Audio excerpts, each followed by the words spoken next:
두 번째 강의를 시작하겠습니다. 이 목사님 설명은 조금 개요가 되는 거라서 개념 정리를 하기 위해서 진짜 말씀 또박또박 잘하시죠. 네. 원래 교수들은 저렇게 말을 잘하십니다. 저는 교수가 아니기 때문에.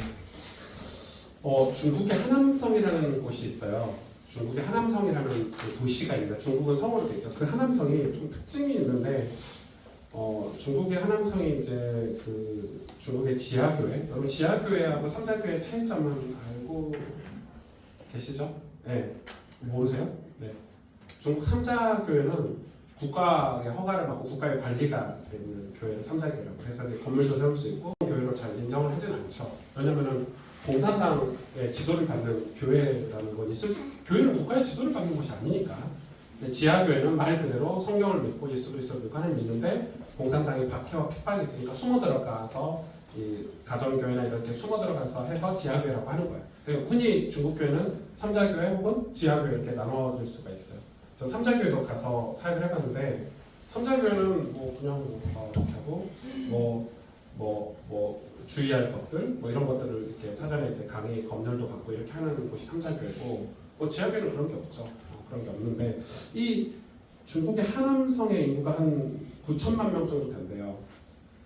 엄청나죠. 그 중에 절반 4,500만이 지금 모르겠어요. 이게 몇 년 전 통계인데 절반 4,500만 명이 신자예요. 우와, 엄청나죠. 어떻게 공산국가에서 이런 비약적인, 물론 우리보다 이 찰스 스펄전이라든지 이 복음이 우리보다 훨씬 더 씨앗이 일찍 뿌려졌고 선교자도 많은 공산국가인데 엄청난데, 근데 이 하남성의 신자들의 어떤 특징이 있어요. 아주 특이한 점이 있는데 제가 그걸 보고 그 자료를 보고 좀 재미있게 생각을 했어요. 이 하남성의 크리스천들은 자기 자녀들이 15세가 되면은 교회에 바친대요. 교회에 바친다는 표현 좀 이상하지만 전부 교회를 가서 교회에서 그 어떤 학업이나 학교도 다니지 않고 2년간 훈련을 받는데요. 좀 이거 좋은 모델은 아니에요. 네, 중국에서만 가능한 모델이에요. 15세가 되면 2년 동안 교회에서 훈련을 받는데 이때 주로 복음 훈련을 받겠죠. 그래서 2년간 훈련이 끝나면 이렇게 2년간 양육을 하고 끝나면 딱 교통비만 주고 내보낸대요. 그러면 교통비만 주고 내보내면 이 자녀들은 기차를 타든 버스를 타든 정점씩 가겠죠. 집에는 안 가는 거예요. 가다가 아무 데서나 내린대요. 아무 데서나 내려서 거기서 가정집에 들어가서 무료로 일을 해주면서 복음을 전파하는 거예요. 그러니까 약간 CCC에 산동을 했던 거지, 순례, 전도 이런 거 비슷하겠죠.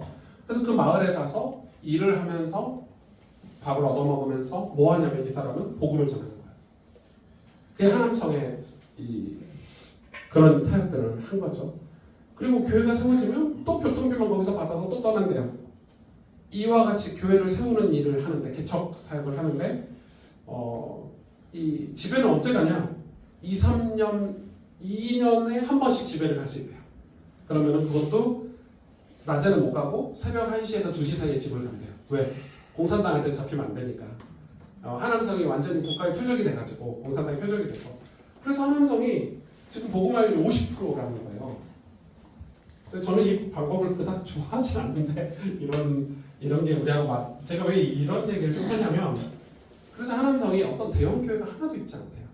전부 마을 교회, 어떤 가정 교회, 이런 교회 형태로 교회가 특별한 주인이나 목회자가 있는 게 아니라 이런 소그룹 형태로 하남성에 말도 안 되게 이 교회를 형성하고 있다는 거. 그러니까 국가에서 잡을 수가 없는 거죠.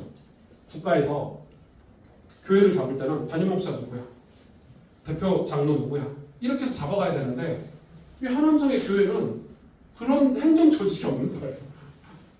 그러니까 이거를 잡을래야 잡을 수가 없고, 이 교회를 세운 사람은 잡아야 되는데 이렇게 또 따라다니고 도망다니고 있으니까 잡을 길이 없다. 이런 특이한 것도 봤어요. 싱가포르의 침례교회라고 콩 목사라고 있어요. 여러분 콩이 목사는 많이 들어보셨을 거예요. 되게 유명한 목사예요. 싱가포르에 엄청 대형 교회가 있습니다.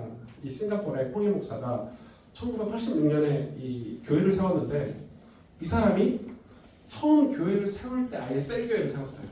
그러니까 소그룹 교회를 세운 거예요. 그러니까 처음부터 이런 대형 집회 예배를 드리지 않고, 이 콩이 목사가 요즘 이제 완전 대형 교회처럼 목회를 하시던데, 이 사람이 아예 교회를 이 싱가포르 교회를 세울 때 이 가정 교회를 여러 개를 세우고, 직장마다 교회를 세우고 그렇게 해서 4년 만에 4,500개 교회가 세워진 거예요. 엄청나죠? 4,500개. 그러니까 그 사람들이 이제 모인 거야. 단방에 세계적인 대형 교회가 된 거죠. 단방에. 근데 그 우리나라에서 그런 분 계시죠? 누구죠? 여기 분당에 가면 김양재 목사님, 여자 목사님 아시죠? 그분은 원래 목사가 아니고 집사 때부터 권사 때부터 이 성경 공부를 너무 좋아하셔가지고 가정이 어렵다 보니까 자기처럼 어려운 여자분들을 대상으로 해서 성경 공부를 엄청 많이 했어요. 그래서 자기가 가지고 있는 성경 공부 모임이 1,000개였어요. 1,000개. 그래서 목회자들이 뭐 이 권사 누구냐, 우리보다 더 심하다 해서 이 사람을 그 코스타 강사를 세우고 코스타 강사로 데리고 가서 같이 이제 뭐 유명한 목사님들이죠. 이동원 목사님이나 황정길 목사 이런 목사님들이 김영재 너 신학해라. 우리가 다 밀어줄게. 그래서 이 목사님들이 그 목사님 친구분들이 돈을 모아서 교회들이 돈을 모아서 김영재 목사 신학 공부를 다 시켰죠.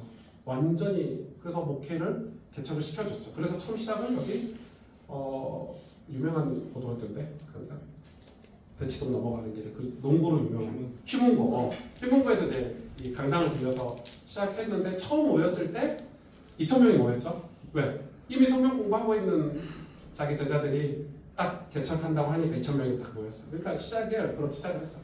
지금도 김양재 목사님 교회는 우리들 교회는 전부 다 교회가 다 소그룹으로 이루어져 있습니다. 그러니까 그 교회는 어떤 소그룹을 관리하는 교육자를 제외하고는 전부 소그룹인데 그 교회 가면 소그룹이 어떤 소그룹이 많죠? 이혼한 여자 소그룹 그게 다 오픈돼 있어요. 그 교회를 가면 오픈을 해야 돼요. 암 걸린 암 4기 소그룹, 암 3기 소그룹 좀 심하죠. 그러니까 그 교회는 김양재 목사님이 자기 모든 걸 오픈하잖아요. 자기 죄까지 다 오픈해요. 그래서 우리 교회 오는 사람도 다 오픈해야 되는데 이게 가능한 게 교회 전체가 오픈하니까 새가족이 가서 오픈하는 게 너무 쉬운 거야. 다 오픈해. 생각해보세요. 이혼한 여자들 소그룹이 있다는 말은 그 사람 다 오픈했다는 거죠. 저 이혼녀예요라고 오픈한 거잖아. 그 정도로 완전히 그 소그룹이 발달돼 있어요. 근데 소그룹이 뭐 별 희한한 소그룹이 다 있더라고요. 전 깜짝 놀랐어요. 뭐 고3 엄마들 소그룹 무슨 소그룹 있어서. 근데 저는 그 우리들 교회를 조금 가봤는데 그리고 김양재 목사님 책도 정말 많이 읽고 설교도 많이 들어서 목사님도 탁월하시잖아요. 목사님이 탁월할 수밖에 없지. 성경 공부를 하다 보니 매주 성경 공부를 이 소그룹을 인도하러 가기 위해서는 말씀을 묵상을 안 할 수가 없겠지.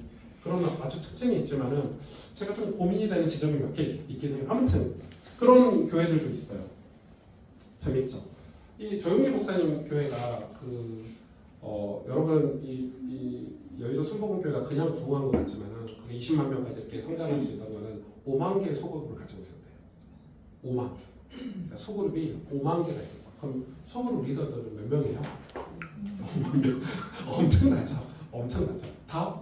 그래서 여러분 이 소그룹을 제가 몇 가지를 조금 정리를 해봐서 여러분하고 좀 나눠보려고 하는데 사실 지금은 보면은요 교회 건물은 죄송하지만 일주일에 6일이나 비어 있어요.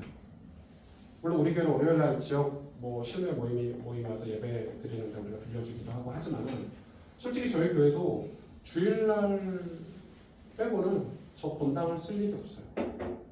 6일이나 비어 있어. 우리 교회는 그나마 좀 낫지. 작은 교회니까. 대형 교회들은 수백억씩, 수천억씩 투자해서 만들어 놓은 대형 교회 본당은 주일날 하루 쓰기 위해서 이제 건물을 지어야 되는 형국이죠.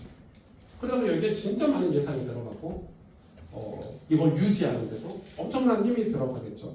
그리고 대다수가 지금은 교회가 다 전문 사역자들이 일을 하는 시대가 되어버렸어요. 그럴 수밖에 없어요. 근데 이거를 무조건 나쁘다고 볼 수 없는 게 요즘 평신도들은 너무 바빠. 맞벌이도 해야 되고 이게 선진국이 될수록 이렇게 되는 거예요. 그래서 성도들이 돈 주고 나 대신 사역할 사람을 교회가 세워 이렇게 요구를 하니까 목회자들도 그렇게 하는 거예요. 이게 어떻게 보면 자연스러운 현상 중에 하나인데 요즘은 교회 청소하는 사람도 다 세우죠. 돈 주고. 성도들이 청소할 시간이 어디 있어. 그러니까 다들 청소부도 외부에서 믿지 않는 사람들까지 돈 줘가면서 교회 청소를 시키는 시대가 됐어요. 옛날처럼 구역이 돌아가면서 소그룹이 돌아가면서 우리 교회 청소를 하거나 밥을 하거나 이런 시대가 아니죠. 근데 저는 그건 맞다고 생각이 들어요. 성도들 일주일 동안 엄청 고생하고 교회 왔는데 교회 안에서 봉사하다가 이 봉사하다가 전부 다 지쳐가지고 가요. 저는 성도들이 주일날 지치기를 원치 않아요. 그런데 이 봉사하는 교인이 한 10%라고 아까 했죠. 이 봉사하는 교인들이 교회에서 사역하는 이 사역자들이 전부 다 지쳐 있어요. 그래서 평균적으로 봉사하는 사람들이 3년을 넘기지 못한대요. 3년 정도 되면은 방전이 와서 교회를 떠나고 합니다. 아예 그 이후의 인생은 교회 봉사를 하지 않아 버린대요. 이게 과연 하나님 세우신 교회 사역자인가? 그래서 윌러크릭 교회 목사님이 이거를 너무 고민합니다. 저 사람이 하나님을 사랑하고 교회를 사랑하는데 그래서 교회에서 일을 엄청 시켰더니 일이 많겠죠. 여러 사람이 같이 해야 될 일을 혼자 하니까 일이 많겠죠. 그러다 보니까 3년 정도가 수명이라는 거야, 평균적으로. 그러니까 봉사에 지쳐 있어요. 그러다 보니까 이 사람들이 방전이 되면 또 새로운 사람을 세워야 되고 새로운 사람을 세워야 되고 이런 이 프로그램이 여기에 들어가는 거야. 이 방전된 사람은 지쳐가지고 그러니까 뭘 놓치냐면 이 팀켈러 목사님이 이야기했어요. 교회가 바라봐야 될 궁극적인 꼴은 잃어버린 영혼인데 당연히 말하면 불신자인데 여기까지 가질 못한다는 거예요. 여기에 머물러 있는 거고 이거를 여기서 벗어나지 못하는 거예요. 목회자들 혹은 교회 중직자들 잃어버린 영혼을 향해서 교회가 사역을 해야 되고 나가야 되는데 교회 밖으로 나가야 되는데 모이는 교회를 유지하는 일에 에너지를 다 쏟다 보니까 잃어버린 영혼 불신자들 살릴 수 있는 방안이 없다는 거예요. 그래서 그 팀켈러 목사님의 이름 갑자기 생각 안 나는데요. 교회 밖 예수 쓰셨던 그 목사님 스카솔즈 목사님이 제가 왜 그 목사님을 되게 좋아하고 주의 깊게 그분의 목회를 살펴봤냐면 그 스카솔즈 목사님이 이 팀켈러 목사의 이 마인드를 배워가지고 그 테네시 주에서 장로교회를 이 장로교회 사역을 시작을 했는데 그 교회는 정말 특징이 있어요. 정말 특징이 있어요.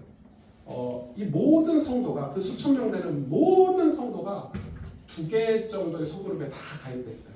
한 개는 말씀 사역하는 양육받는 소그룹에 가입돼 있고 한 개는 지역사회를 섬기는 이 소그룹에 가입돼 있어요.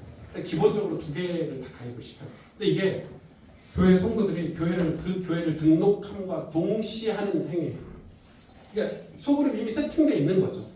그래서 이 가입할 때 절차가 굉장히 재밌어요. 스카솔즈 목사님도 가입할 때 절차는 하나는 이 성경 예수님에 대해서 배우는 성경 공부하는 그런 이 소그룹은 재미가 없잖아요.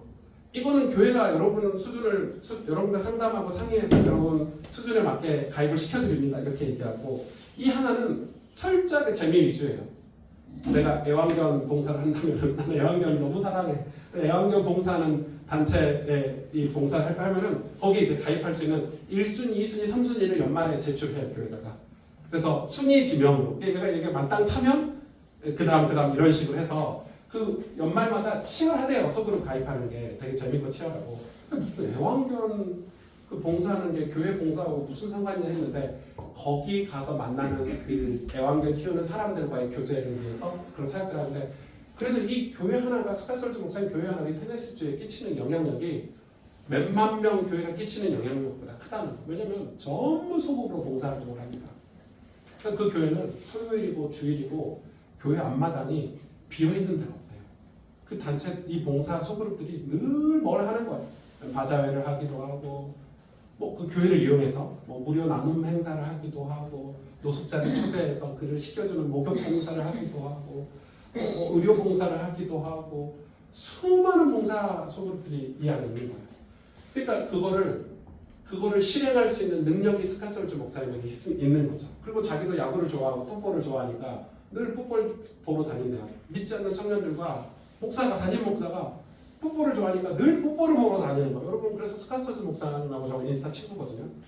이 사람이 목사인지 뭘 맨날 놀러 다니는 그 뭐 야구 보러 가는 그 시즌마다 그런 걸 올려요. 시즌마다 좋으셔가지고 막 오 이겼다 오 예스 막 이러면서 사람들하고 그러니까 그 소그룹은 철저하게 인정을 해주는 거예요. 말씀 사역 소그룹은 하나님 앞에서 이 사람이 신실한 그리스도인이 되는데 양육을 하는데 최선을 다하지만 이 사람의 독창적인 개인 성향은 철저하게 인정해서 소그룹을 형성해 준다. 그러니까 그거는 목사가 실천하는 거야.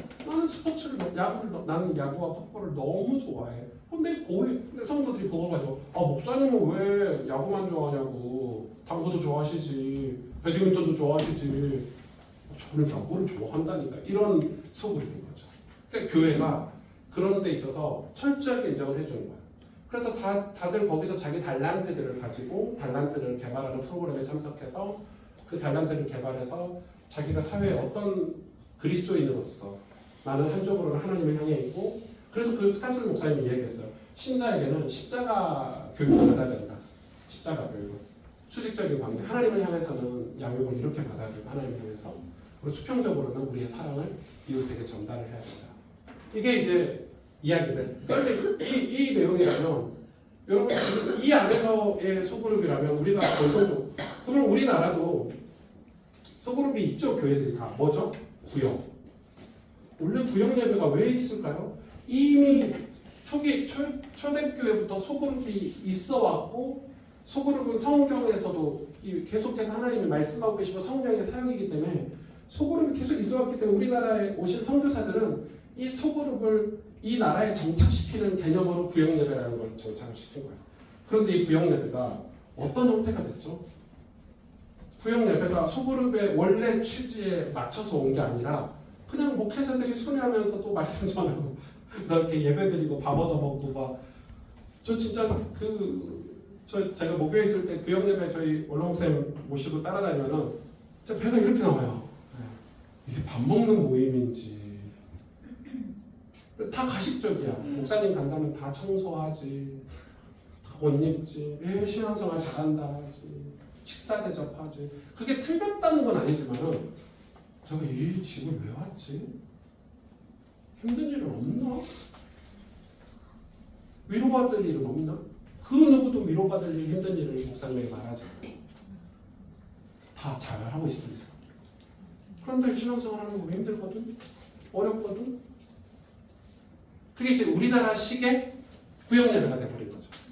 그럼 나중에는 이제 이 구역 예배 편성하는데 전쟁입니다. 전쟁. 저는 저 인간하고 같은 구역 안 하겠습니다. 작년에 했던 우리 구역장이 진짜로 다단계를 해가지고 나는 여기를 절대 안 갑니다. 나 이 구역으로 보내주면 교회를 떠나겠습니다. 해가지고 이 구역 편성을 목사님들이나 이 부교육자들이 구역 편성을 하다가 하도 성도들이 막 열화상 같이 막 항의 전화 보니까 저희 모교회는 아예 가장 힘센 장로님이 구역 편성을 했어. 임경민 장로님이라고. 무서워서 말을 못해 성도들이. 그래서 임경민 장로님이 구역 편성해서 담임 목사님이 오케이 사인 떨어지면 발표하고 뭐 이렇게 했거든요. 그래도 전 알잖아요. 그래도 그 속으로 그 구역 중에 한 10%는 전화 와. 이제 담임 목사님한테 전화가 오는 거지. 근데 이게 과연 이 초대교회가 그랬을까요? 우리 소그룹에 장애인이 왔다고 이 바울 목사님한테 전화해가지고 왜 내 이웃은 장애인일까요? 왜 내 이웃은 저렇게 술 먹고 맨날 옆에 있는 때리는 사람인가 이랬을까요? 근데 우리는 이제는 현대 교회가 돼버린 거예요. 그러니까 이 구역 예배가 이제 모여서 찬송 부르고 구역 헌금 얼마 냈냐로 보고서를 대신해버리는 거예요. 정말 이 안에서 서로 사랑하고 교제하고 같이 기도하고 우리 교회에 뭘 할 수 있을까? 이 지역에서 우리가 뭘 할 수 있을까? 이런 고민들은 이미 사라진 지 오래 한국 교회에서. 그러니까 의무적인 거죠. 한 달에 한 번 모이는 구역 예배, 혹은 교회에서 한 달에 한 번 모이는 소그룹 모임. 우리 교회도 소그룹 모임을 제가 거의 완전 노터치죠. 완전 노터치. 소그룹 리더들이 뭘 하는지도 몰라 지금. 모여서 뭐 하시는가 궁금하기도 하고. 제가 한 번 40대 30, 40대 남자들 소그룹 모임을 저기 놀이터에서 갔더니 커피 마시면서 애들 보면서 그냥 잡다한 스포츠 얘기하고 끝나시더라고. 그래서 저는 차라리 이게 나을 수도 있다. 이렇게 생각하고 왔는데 다음에는 잘 안 가지더라고요. 그럴 시간이 없잖아요. 지금 제가 뭐 이렇게 그럴 시간이 없고 그게 나쁘다 틀리다가 아니라 뭘 해야 될지 모르는 거지. 그래서 더 이상 발전이 없어. 그래서 놀이터에 모여서 커피 마시면서 스포츠 얘기하다가 끝나는 소그룹에 과연 또 어떤 소그룹에 갔더니 이 소그룹 리더는 뭐 목사님이야 목사님. 혼자 막 설교하고 막 강의하고 막 이렇게 메시지를 해야 되고 우리가 뭐 복음을 위해서 뭐 이렇게 살아야 되고 나머지 소그룹 나는 지금 저거하고 나하고 상관없는 얘기. 나는 지금 우리 애들 키우는 게 너무 고민이고 내 남편과의 관계가 너무 힘들고 나는 내 신앙이 어떻게 하면 더 잘 성장할까고 고민인데 소그룹 리더들은 자기 메시지 하기 바쁘고 막 이러니까 지금 이게 한국교회 구역 예배 어떤 그런 형태들이죠. 그래서 교회 밖에 예수님이 관심 갖고 있는 잃어버린 영혼에게 그 관심이 그렇게 있지 않는 거죠. 마태복음 16장 18절에 그 제자를 세우다라는 단어, 이 세우다라는 단어는 오이코도메오라는 단어를 씁니다. 오이코도메. 오이코도메라는 단어가 굉장히 중요한데 이 세운다는 것은 살아있는 돌들이 스스로 벌이는 작업을 오이코도메라고 그래요. 되게 재밌죠. 그건 뭐죠? 예수님이 그 베드로의 믿음을 뭐라고 그랬죠? 돌이라고 그랬잖아요. 너는 반석이에요. 살아있는 돌들이 서로 이렇게 세우기 위해서 살아있는 작업을 하는 걸 오이코도메라고 하는데 데살로니가전서 5장 11절에도 그런 말씀이 있어요. 들어보세요. 그러므로 피차 권면하고 피차 덕을 세우기를 너희가 하는 것 같이 하라. 에베소서 4장 16절에도 그에게서 온 몸이 각 마디를 통하여 도움을 입음으로 연락하고 상합하여 각 지체의 분량대로 역사를 따라 그 몸을 자라게 하여 사랑 안에서 스스로 세우느니라. 이 말씀들을 보면 살아있는 돌들이 예수님으로 인하여 힘을 얻어서 주변의 모든 돌들로 교회를 세우고 양육하는 작업에 각기 제 몫을 담당하고 있는 모습, 서로 끈끈한 사랑으로 하나가 되며 각자가 주신 은사를 따라 피차 힘을 주시는 그리스도의 생명력을 알며 발견하게 되는 과정. 고린도전서 12장 14절 19절에도 몸은 한 지체여 여럿이니 만일 발이 이르되 나는 손이 아니니 몸에 붙어있지 아니하였다 할지라도 이로 인하여 몸에 붙지 아니하는 것이 아니요. 또 귀가 이르되 나는 눈이 아니므로 몸에 붙어있지 아니하였다 할지라도 이로 인하여 몸에 붙어있지 아니한 것이 아니니 만일 온 몸이 눈이면 듣는 곳은 어디고 온 몸이 듣는 곳이면 냄새 맡는 곳은 어디뇨. 그러나 이제 하나님이 원하시는 대로 지체를 각각 몸에 두셨으니 만일 다 한 지체뿐이면 몸은 어디뇨. 주님은 교회 머리요 성도들은 지체. 몸에 좋아하는 각 지체들이 서로에게 나는 내가 필요하지 않다라고 하지 않는 것이다. 난 내가 필요해라고 말하는 게 지체다. 온몸의 지체가 서로 상호작용하듯이 각 지체들인 성도들도 서로 친교하며 살아가는 것이 교회이다. 각 지체는 전체 안에서 하나이다.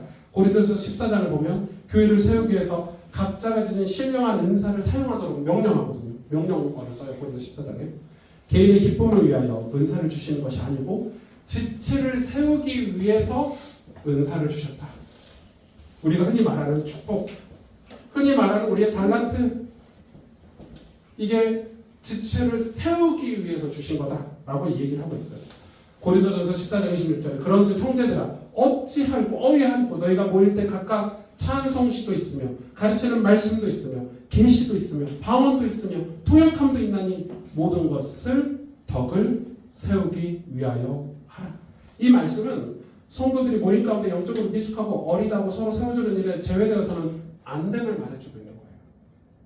성도라면 누구나 서로를 양육하기 위하여 각자의 영적인 은사를 행사해야 되는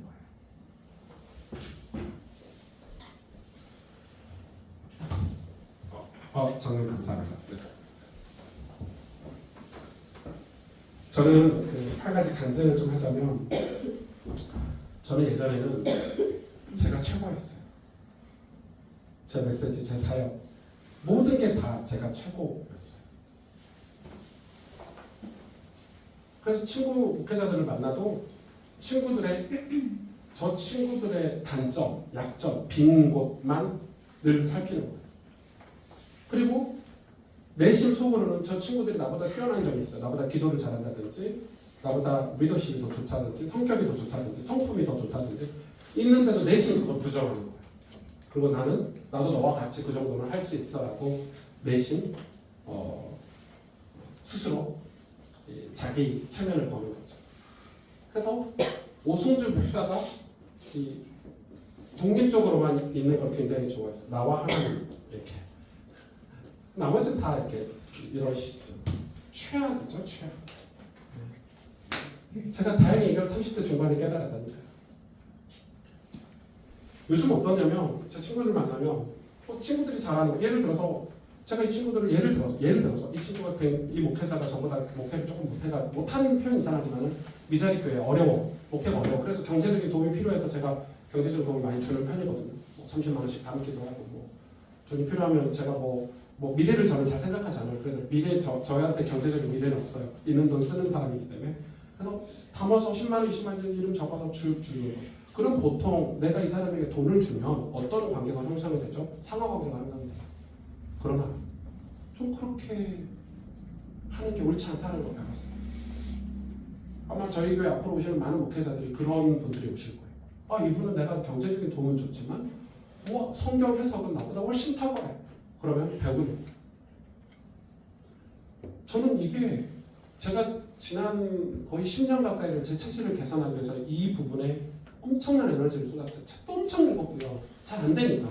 그런데 이게 되니까 저 주변에 굉장히 좋은 사람들이 굉장히 좋은 목회자들과 좋은 사람들이 제 주변에 다양성을 가지고 형성됐어요. 여러분 저처럼 제 주변에 다양한 목회자들을 친구로 둔 사람은 없을 거예요. 교수님이든 목사님이든 대형교회 목사님이든 작은교회 목사님이든 전 되게 다양한 사람들과 지금 교류를 하고 있거든요. 그게 그렇게 될 수 있는 게 제가 이런 교만함과 오만함을 깼어요. 그분들도 오승준 목사의 장점을 봐주는 거예요. 제가 잘하는 걸 봐주고 인정해주고 세워주고. 그건 여러분 굉장히 중요한 거라고 생각이 들어요.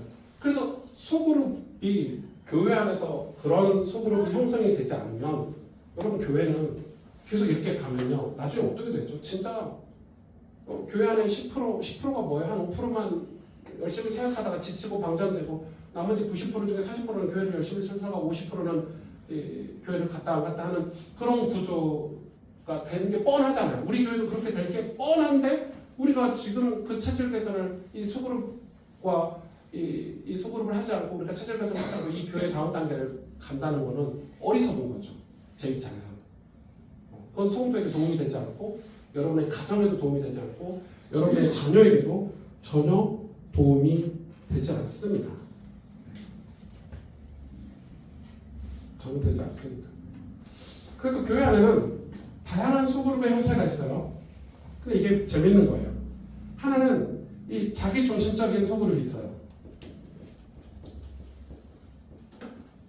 이거는 셀 리더가 자기 마음대로 하는 소그룹이고 또 거기 참석하는 사람들도 서로를 섬기고 헌신하고 이런 마음이 전혀 없고 무언가를 얻어보려고 하는 소그룹이에요. 이런 소그룹 많죠. 저희 가서 뭐 얻을 수 있나? 저기 리더가 굉장히 주로 이게 다 이제 이거는 다 어떤 형태라고 이제 그 목사님 얘기하시냐면 다단계 다단계 형태라고 그러더라고요. 다단계 하는 사람들이 진심으로 사랑하고 사모해서 참석한 사람 없다. 근데 늘 바쁘잖아요. 다단계 하는 사람들 늘 밟고 해맑고 헌신하고 그러는데 다 뒤에서는 뭔가 얻으려고 이익을 얻으려고 다단계를 하지 진심으로 우리 회사를 사랑하고 이 제품을 사랑하는 사람이 없다고 하더라고요. 그래서 교회 안에도 다단계 형식의 소그룹이 굉장히 많은 거예요. 그래서 이제 목회자들이 의도적으로 소그룹 리더를 세울 때 사회적으로 성공한 사람들이 많이 세우는 거예요. 대표적으로 사랑의 교회 옥하는 목사님 같은 분이죠. 그거는 뭐 의도가 그런 건데 악의적으로 하신 건 아니죠. 그러나 경제적인 여유도 있고 소그룹 모임하면 밥도 사줄 수 있고 또 뭐 정관계 인사의 사모님들을 주로 다 교회 소그룹 리더로 세웠어요. 사랑의 교회는 폭발적으로 교회가 성장했죠. 왜? 성도들이 봤을 때 인품도 훌륭하고 우리 밥도 사주고 여유도 많아서 신방도 많이 다녀주고 하니까 교회가 폭발적으로 성장한 사랑의 교회 결정적인 계기는 여기 뭐 사랑의 교회 소그룹이 다락방이라는 이름으로 쓰이고 있고 사랑의 교회에서 이 분립개척한 모든 교회들이 다 소그룹이 다락방이에요. 뭐 분당 우리 교회 이창수 목사님 교회도 다락방이라는 이름을 쓰고 있고 뭐 저기 저 광교에 있는 교회도 그렇고 뭐 대전에 있는 사랑의 교회 지교회들이 엄청 많거든요. 대형 교회들이. 근데 전부 다 근데 그런 교회 특징들은 소그룹 리더들이 다 훌륭한 사람들을 세워요. 저는 이게 틀리지는 않았다고 봐요. 그러나 다 이런 개념이 강하대요. 또 하나는 개인의 만족을 위한 소그룹이 있어요. 이게 참 어려운 건데 이 개인의 만족은 개인의 성장 이게 너무 중요한 거예요. 나는 내가 성장하고 싶어. 내가 이렇게 성장하는 거에 대한 욕구가 엄청 강한 거예요. 그러다 보니까 이 소그룹의 단점은 뭐예요? 연약한 사람을 받아들이는 게 약점인 거예요. 나 지금 성장하는데 쟤 때문에 우리가 성장이 더뎌! 이래서 화가 나는 거예요. 나 소그룹 바꿔주세요. 나하고 비슷한 성향에 있는 사람들 바꿔주세요. 아 나는 빨리빨리 성장해서 장로가 되는데 쟤는 장로될 마음이 없는 애고 내가 어떻게 같이 소그룹을 하겠어요. 이런 식인 거죠. 그래서 이런 소그룹은 장점은 뭐예요? 심도 있는 성경 공부나 집중력 있는 기도 이런 거 뜨겁겠죠. 왜? 성장하려는 욕구가 있으니까 성경 공부나 기도에 아주 적극성이 있는 거예요.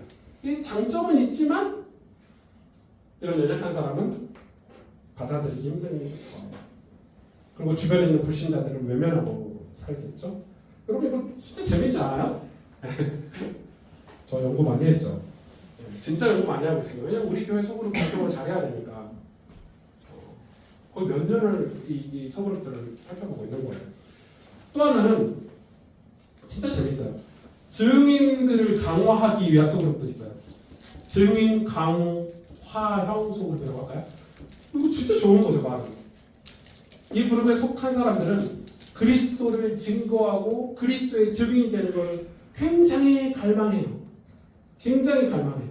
주로 이제 뭐 이거는 이 윌러 크리크의 목사님은 선교형 소그룹이다 이렇게서 선교지를 향한 소그룹들이 주로 이게 굉장히 강하다고 얘기를 해요. 그러니까 지금 미국의 소그룹과 우리 소그룹 좀 다른 거 아시죠?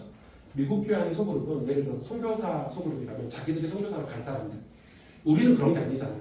우리가 뭐 한 나라를 품고 소그룹을 하는 거고 걔네들은 완전 우리하고 개념이 달라요. 미국 사람들은 약간 액션 뭐라고 하죠? 그 활동력이 원체 강하기 때문에 실행력이 강하기 때문에 우리처럼 이렇게 행정적이고 학문적인 것보다는 걔네들은 뭔가 소그룹은 다 활동적이에요. 다. 그러니까 좀 다르긴 한데 그래도 굉장히 좋은 것 같죠. 끊임없이 그렇게 되죠. 그러나 이거의 단점 뭐예요? 이 증인들이 단점은 이 증인만 이렇게 배출해내는 소그룹이 굉장히 교회에 유익하고 단점이지만 이 사람들은 교회 일반적인 헌신은 배제한대요. 이런 거예요. 나 같은 사람이 교회 충성할 수 있어? 그럼 믿음 없는 사람들이 하고 그런. 자기들은 제자니까. 우리 소그룹은 지금 중요한 시대적인 사명을 두고 소그룹 모임을 하고 있는데 우리한테 밥하라고? 교회 화장실 청소를 우리가 어떻게 해? 뭐 장로님들 소그룹, 뭐 권사님들 소그룹이 다 여기 포함되겠죠? 지금 이게 그럼 보시면 과연 어디에 속하고 있는지 우리가 좀 살펴볼 수 있겠죠.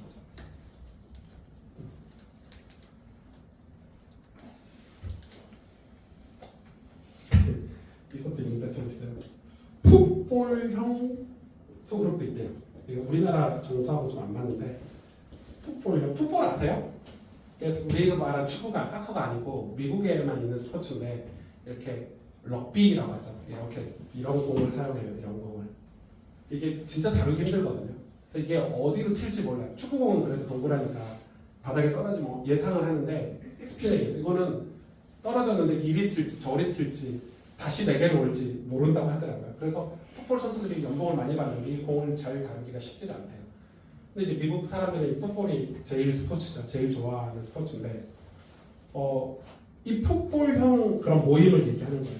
이 모임은 이 풋볼을 것처럼 그러니까 한마디로 이 뭐라고 표현하는 윌러클리 목사님 이게 좀 저도 좀 이해가 안 돼서 좀 애매한데 뭘 해야 될지 몰라가지고 이거 했다가 저거 했다가 그때 이렇게 돼서 어떤 분명한 목적이 없는 이 소그룹이 된다는 거예요. 그래서 뭐가 없냐? 깊이가 없다는 거예요. 뭐 이런 얘기 하더라고요. 그 어떤 교회에서 미국 그 윌러클리 교회 어떤 소그룹이 선교를 가게 됐어요.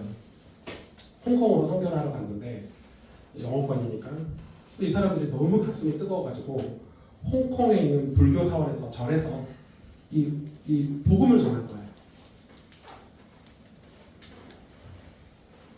그리고 거기서 복음을 전하고 찬송을 부르고 승리했다 해가지고 선포하고 쉽게 말하면 세상 말로 말하면 소란을 피운 거지. 그래서 경찰서에 잡혀가고 그 윌러클리 교회 사람들이 그렇게 했다는 거예요. 잡혀가고 그래서 그 윌러클리 교회 목사님이 너무 그거에 충격을 받았대요. 우리 교회 성도가 홍콩에 지금 감옥에 있어? 이렇게 된 거죠. 그래서 그 얘기를 이 풋볼령 속으로 얘기할 때 하시더라고요. 어디로 튈지 모르고 사람들을 위로할 줄도 모르고 배려할 줄도 모르고 그냥 그때그때 즉흥적으로 자기 감정에 따라서 사역하는 형태를 가지고 있다는 거. 여러분 이런 소그룹들이 지금 우리에게 되게 많죠. 제가 다음 달에 이 소그룹의 어떤 성경적인 근거 이 내용들을 여러분하고 강의를 좀 할 건데 저는 그렇게 생각을 해요. 이 소그룹이 정말 교회 안에 필요해요. 필요한데 여기 소그룹의 리더도 굉장히 중요하고 구성원도 굉장히 중요해요. 그래서 성경은 이 소그룹에 관해서 계속해서 강조를 하고 있어요. 하나님이 처음 우리에게 소그룹을 알려주시려고 성삼위일체 하나님으로 혼자 생각하지 않으셨죠? 한 분 하나님인데 세 분이 일하시는 거예요. 그걸로 시작을 하셔서 성경은. 그리고 아담과 하와 가정을 허락하시면서 소그룹을 우리에게 허락하셨고 그리고 항상 소그룹 그리고 결정적으로는 예수님이 소그룹의 리더시잖아요. 12제자를 데리고 3년 동안 소그룹의 아주 전형적인 리더의 모습을 보여주셨어요. 12명만 딱 데리고 물론 그 뒤에 무리들이 많았지만 그 소그룹으로 같이 자고 먹고 하면서 12명과 말도 안 통하고 무식한 베드로 같은 사람하고 예수님이 3년 동안 소그룹을 하셨어요. 그 사람들이 흩어져서 전부 교회를 이루고 소그룹을 이루는 리더들이 됐죠. 이 하나님이 그 모세를 통해서 출애굽할 때도 이 200만 명이 넘는 이스라엘 백성들을 어떻게 다 소통하고 그들에게 마음을 전달하고 우리가 출애굽할 거라는 의미 있는 진실된 언어를 다 전달했을까요? 거기에 100부장을 세우고 1000부장을 세우고 10부장을 세워서 이 조직을 만들어서 소그룹을 만들어서 전부 그들과 소통했죠. 문설주에 양의 피를 발라라. 그러면 죽음의 신이 그걸 넘어갈 것이다. 유월절 할 것이다. 패스오버 할 것이다. 이렇게 얘기했단 말이에요. 여러분 그런 사역들이 전부 성경에는 소그룹을 얘기하고 있어요. 그럼 교회는 여러분 제가 단지 우리 교회가 성장하고 부흥하기 위해서 소그룹을 하자는 말도 있지만은 뭐 그런 얘기도 하더라고요. 그 아까 저 목사님 이 방금 강의했던 이 목사님이 이 얘기했어요. 교회가 200명이 넘어가냐 200명이 넘어가지 않느냐의 결정적인 차이는 소그룹이라고 얘기하더라고요. 그런데 저 말도 틀린 게 소그룹 아예 없이 몇천 명 되는 교회들도 한국에 많습니다. 이 전형적인 대형 교회들이죠. 소그룹이 아예 없는 교회들도 있어요. 소그룹을 아예 안 해요. 우리 교회는 소그룹이 없어요. 우리는 목사님 설교와 예배와 이 전문적인 사역만 할 거야 이런 교회들도 있어요. 그러니까 이 소그룹이 없이 교회가 성장할 수 없다라는 말도 딱 정답은 아닌 거예요. 그러나 왜 소그룹이 필요하냐 했을 때 우리가 정말 건강하게 모든 교회 구성원이 하나님의 자녀가 되고 성령을 받고 예수의 영을 받아서 그리스도인이 되고 우리가 힘을 합쳐서 지체가 돼서 우리가 살아가는 직장과 사회와 세상에서 우리가 그 교회의 모습을 보여주기 위해서는 이 소그룹은 필수라고 생각을 합니다. 이게 성경적이든지 이런 자료적이거든지. 그래서 이 소그룹이 저는 굉장히 중요하고 그럼 목사님 우리 교회에서는 소그룹을 어떻게 할 건가요? 라고 질문을 여러분 했을 때 저도 딱히 지금 모델은 없습니다. 많은 것을 하도 많이 봐가지고 김영재 목사님께 좋은지 분당 우리 교회께 좋은지 뭐 그런 교회들은 우리하고 갭이 너무 크잖아요. 그래서 뭐 작은 교회들 소그룹들도 다 살펴보고 있고 소그룹 강의도 많이 가서 들어보고 있지만은 딱히 뭘 어떻게 해야 될지 모르겠지만은 제가 이 다음 달에 이 부분에 대해서 제일 중심을 얘기하는 강의를 할 건데 결국 소그룹도 이 성령의 역사가 있어요. 이게 여러분 생각해 보십시오. 교회에서 리더를 다 세웠어요. 세웠지만 이 사람이 이 한 사람의 리더가 어떤 사람이냐에 따라서 이 소그룹은 완전 분위기가 달라져요. 이 사람이 우울하고 뭐 이런 사람들이라면 소그룹은 여기에 포함된 세 가족은 자기 의도와 상관없이 이 소그룹의 영향을 받아서 성장하겠죠. 그러면은 이 소그룹 리더가 뭐 불평이 많고 뭐 정치적인 색깔을 가지고 뭐 모일 때마다 이 얘기를 한다든지 우리는 민주당을 지지하자, 우리는 국민의힘을 지지하자, 뭐 이런 말을 한다든지 뭐 전혀 잃어버린 영혼에 관심이 없는 소그룹 리더가 세워지면은 여기에 소속된 세 가족은 얼마나 불쌍해요. 그게 이 교회 색깔인 줄 알고 이게 신앙생활인 줄 알고 그렇게 성장을 하게 되겠죠. 그래서 소그룹은 굉장히 필요하지만은 주의 깊어야 되고 신중해야 되고 교회가 우리 모든 중직자들이 같이 살펴봐야 되는 아주 중요한 공동체예요. 교회에 승패가 갈려있는 굉장히 중요해요. 너무 중요하죠. 제 강의는 여기까지예요. 예. 그 다음 좀 궁금하시겠지만 마지막 영상을 하나 딱 볼 건데 이제 제가 이번 달 추천했던 김병삼 목사님이 자기 교회 소그룹 리더들에게 썼던 영상 편지예요. 특별한 내용이 있지는 않는데 어떤 마음으로 이 김병삼 목사님 만나교회는 소그룹 리더를 담임 목사님이 생각을 하는지 조금 제가 공감대가 있어서 제가 여러분에게 좀 소개를 하고 오늘 강의를 조금 마치도록 하겠습니다.